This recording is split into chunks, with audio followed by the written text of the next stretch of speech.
Oh, oh,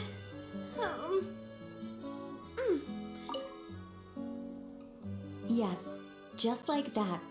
This will be more than enough to assassinate VARKA. I'm going to assassinate VARKA. I need ideas for assassinating the Grand Master. I went over this with Alice a long while ago. She stands with me and has even offered several ideas on how I might take him out. Of all her suggestions, this one seemed the most promising. Bring a full cart of Mondstadt's newest dandelion wine all the way here, and then, before VARKA's very eyes, tip the entire cart over the cliff. Perhaps the monumental, overwhelming grief will make him collapse, or go drown himself in whatever other wine he can find.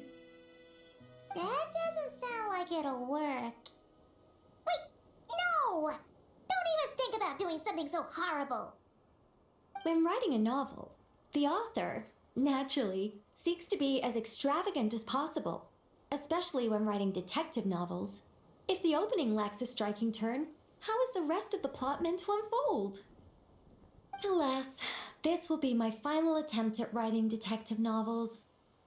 Oh, I suppose they call them crime novels in Inazuma.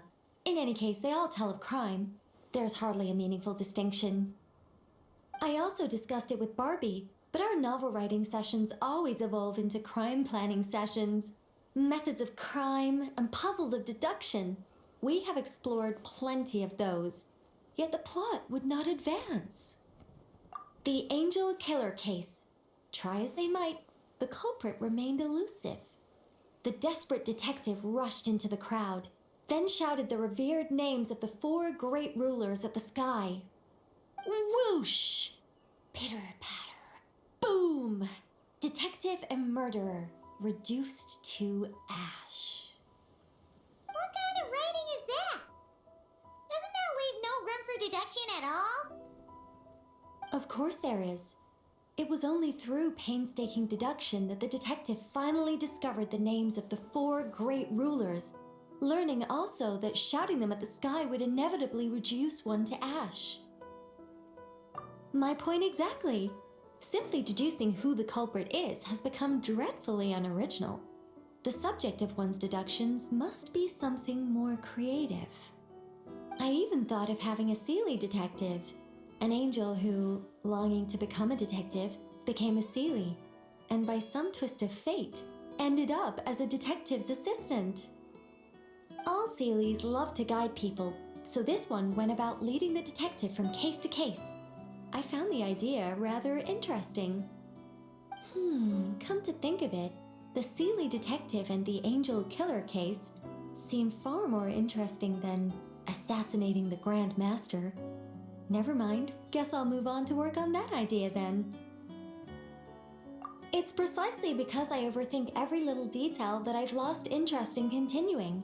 Not to mention the mountain of words I'll have to write. The very thought of penning all those words. Oh, what a hassle. And I can't even get a ghostwriter for this one. I'll just work on the Angel Killer case instead. But how might the detective deduce the truth? Perhaps he could have a conveniently informative dream.